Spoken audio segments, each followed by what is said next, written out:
bam bam bam bam bam bam bam bam bam bam bam bam bam bam.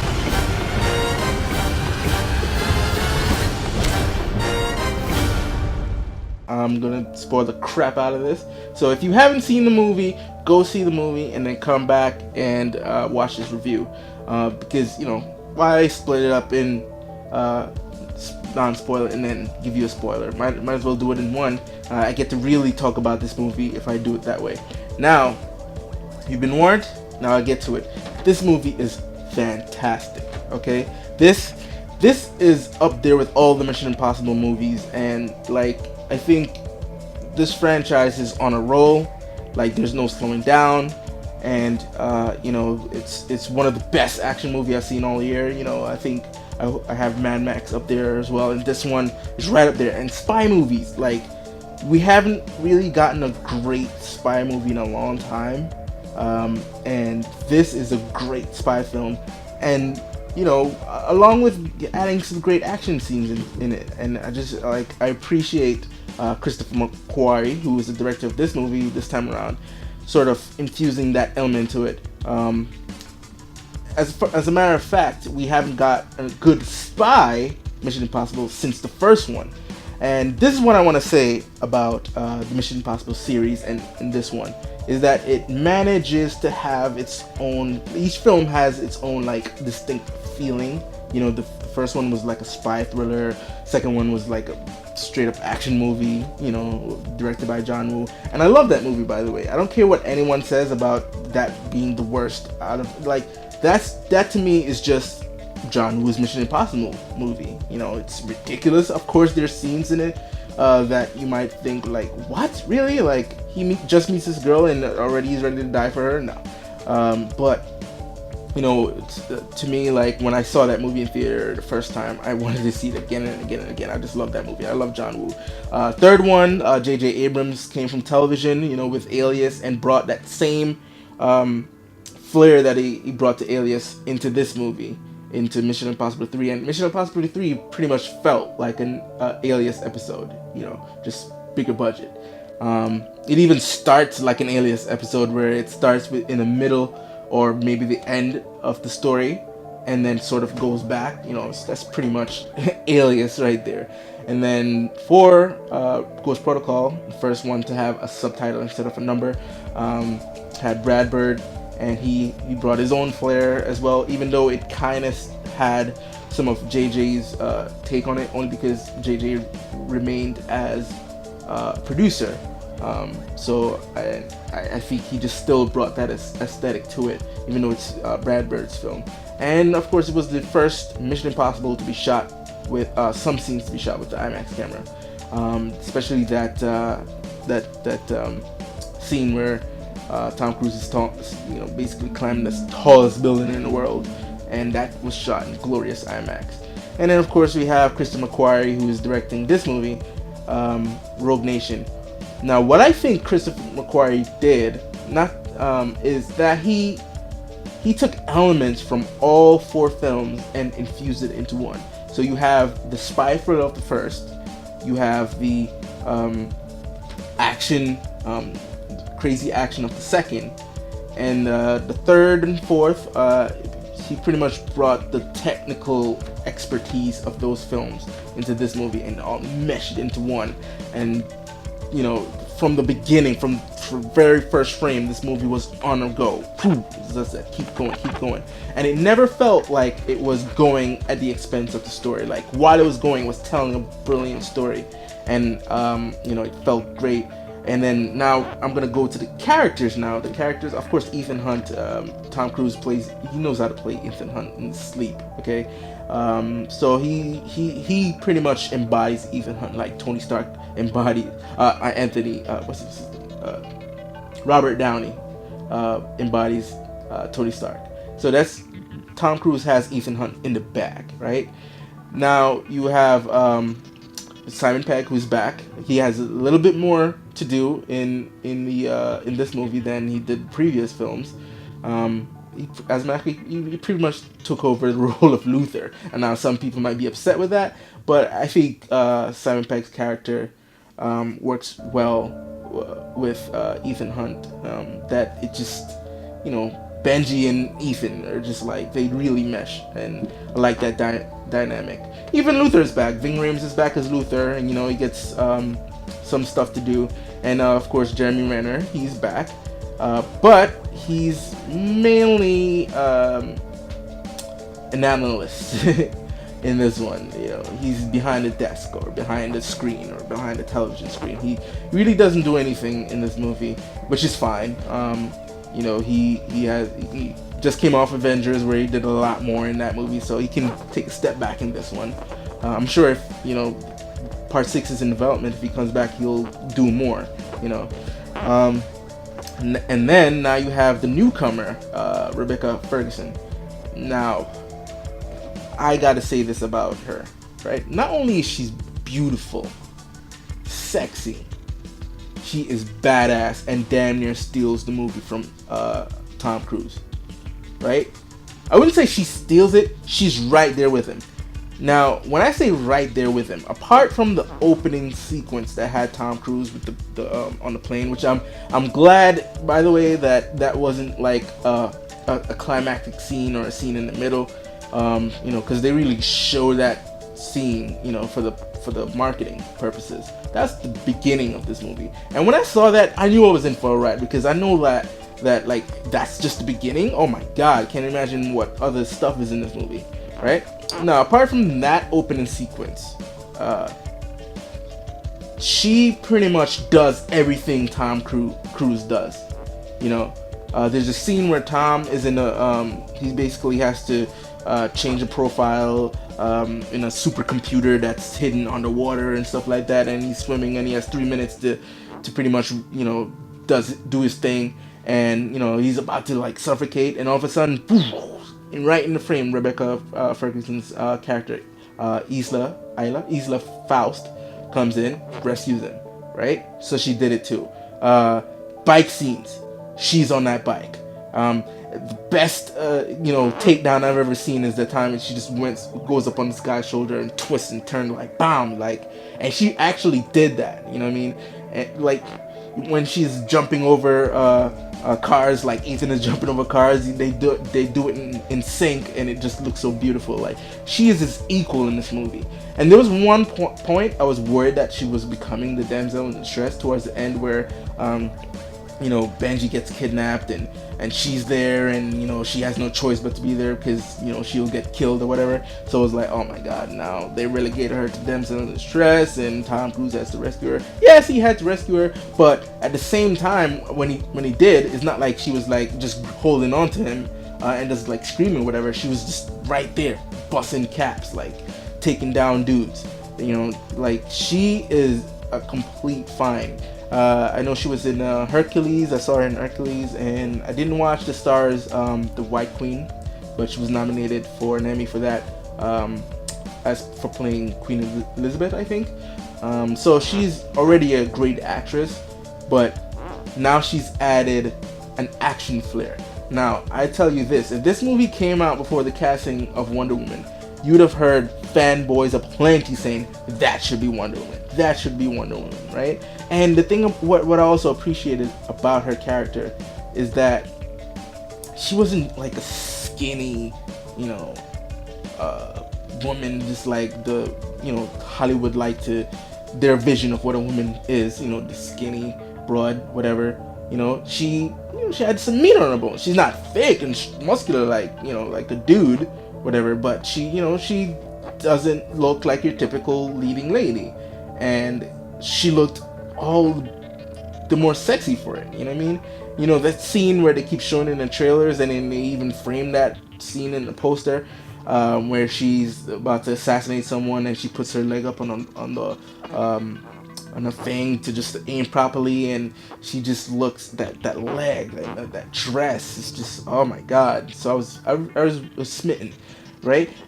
Now, to add something else, I remember in The Dark Knight, the Joker, anytime the Joker was on scene, as little as he was, every time he comes on the scene, he did something special. And you look forward to the next scene he was in, because if Joker shows up in that scene, he's going to do something special. This was the same thing for her character for me. Like, every time she comes on, I was looking forward to seeing her again. Like she was gonna do something special, and every time she's on this in a scene, she's doing something special. And I'm sad if that's the last time you'll see her, because most of the times with a lot of the Mission Impossible movies anyway, you know, you had a love interest and she goes away. Even though she wasn't really a love interest in this movie, there was a whole you know, chemistry, obviously, like a sort of slight obsession on the part of the two, but it was never like, oh, kissy and going into bed or whatever, you know. The thing about her character is that you never knew where she stood. You never knew where she stood. You were always thinking, you know, maybe she's bad. Maybe, you know, like a lot of these movies would, you know, try to market like this person could be evil or good, but at the end of the day, you know that person's gonna be, you know, the good guy.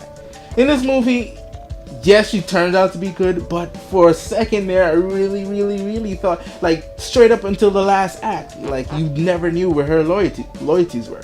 You know, even when you found out why she's doing what she's doing, you just still feel like, you know, when her back is against the wall, you know, she may not do the righteous thing, but what's right for her. And, you know, I like that about it. It's like you never knew where her loyalties lied. And, you know, I really appreciate that about her character. But yeah, it's she's like a straight up scene stealer. The action, of course, I mentioned the action, top notch.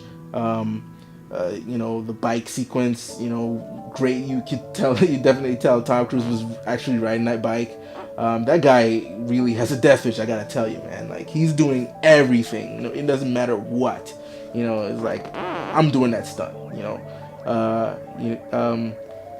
Now, onto things that, you know, I like a lot of things about this movie. Like, I really have to struggle to think about weaknesses.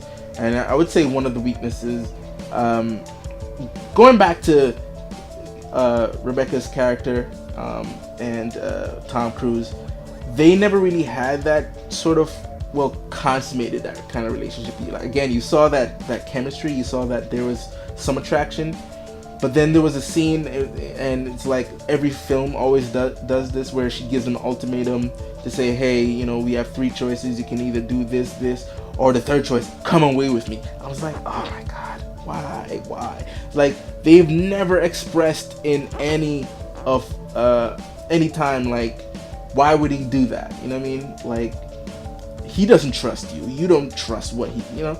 Like, yes, you guys are attracted to each other, but I don't think that's enough for you guys to, like, make up, like, let's go away, get away together. Yeah, you can mention, like, just run away. You know, I'm about to run away. You know, not together, but go your way, I go my way, that type of deal. Doesn't have to be together. You know, and yeah, you could have said, well, maybe we can meet up, you know, one of these days or whatever, but come on, it was way too soon. And then the other thing is, they seem to, for guys who are being hunted, you know, Ethan Hunt is being hunted by the CIA and pretty much the syndicate. Like, for a most wanted guy like that, he pretty much gets from country to country pretty easily. Now, I'm sure it is explained that he's that skillful, but, you know, sometimes you gotta, I mean, I let it go. I'm nitpicking here, but still, it just felt like, damn, he went to London, he went to Morocco, he went to France, Paris. Like, he's just like, boop, boop, boop, boop. Like, hey, I'm wanted. Who cares, right? And I think that's pretty much all I would say about the things that are weak about this movie. Everything else was great. The villain was great in this movie. Like, he's still not as intimidating as Philip Seymour Hoffman's character in Mission Impossible 3, but he's damn near right up there, right? He's like, he had the motivation, he had, you know, he had the kind of fear that, you know, like, you felt like at any time he could kill someone. You know, he was smart. He was pretty much, you know, steps ahead of Ethan Hunt. Like, Ethan pretty much had to almost lose himself, you know, to find this guy. And I really liked how they explored that about it, where everyone around him was thinking that Ethan was crazy, like he's on this crazy vendetta to catch this guy. Like, are you nuts? Like, sometimes you just gotta let things go, you know. And Ethan would just not let things go. Like, this guy has been on the run for 6 months, you know, not trying to turn himself in because he wants to find the syndicate. You know, everybody else who were part of the IMF had, you know, chances to either, you know, merge with the CIA and just like, you know, get all their sins forgiven. But nope, he went rogue, and you know, all because he needs to take down the syndicate. Now, going back to something that I'm worried about, I mentioned that each MI film felt like its own.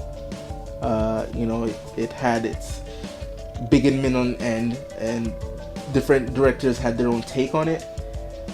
But I feel like from Mission Impossible 3 to this movie felt like an arc. Good thing and bad thing. Good thing in that, you know, it's always good to play with films and, you know, play with mythology in a way that, you know, like you knew where a certain character was coming from previous appearances, and you know, it plays well. But is it in danger of losing its identity of being the series that has standalone adventures? Granted, the 3 had its own adventure, own bad guy, own end. Ghost Protocol had its own adventures, beginning, middle, and end. So did this one. But they did share things, like in Mission Impossible 3 introduced us to the wife, and you know, Ghost Protocol did away with the wife, but you did get to see her, and then of course it hinted at the syndicate, which you saw in this movie. Granted, if they manage, it's not bothersome now. Right now they're striking a perfect balance with keeping it singular along with just moving like an arc forward. If they manage to keep it that way and not get bogged down by what came before, great. You know what I mean? And you know, with MI6 coming, you know, I don't know if he's gonna bring back Christopher McQuarrie, because you know, he likes working with that guy. You know, he worked with him 3 times now, I think. He worked with him in Valkyrie. Well, he was a writer on Valkyrie. He was a writer on Edge of Tomorrow. He was a director on Jack Reacher, and he's director of this. So 4 times now. 2 as director, 2 and 4 as writer.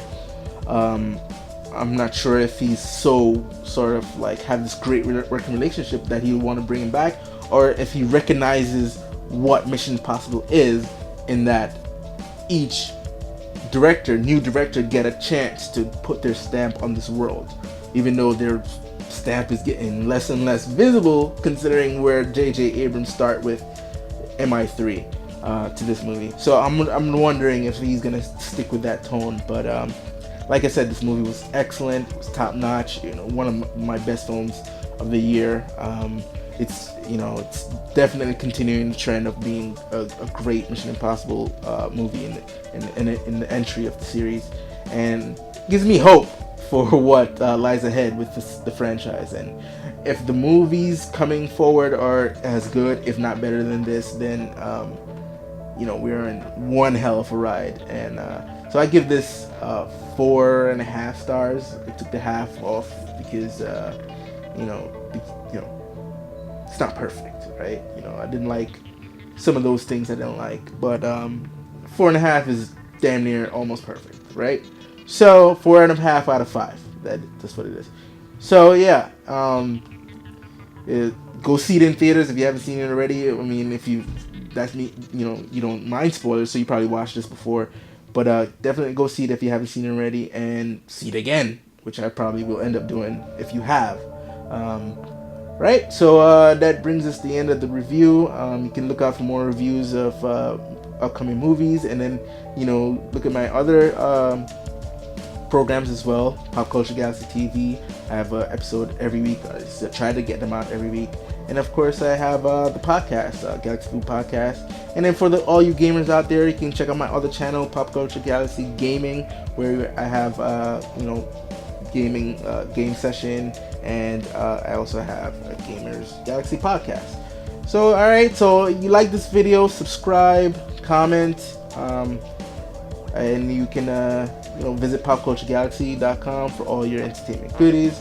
Follow me at Twitter at Markitundra, and like us on Facebook. That's facebook.com/popculturegalaxy. So until next time, folks, peace.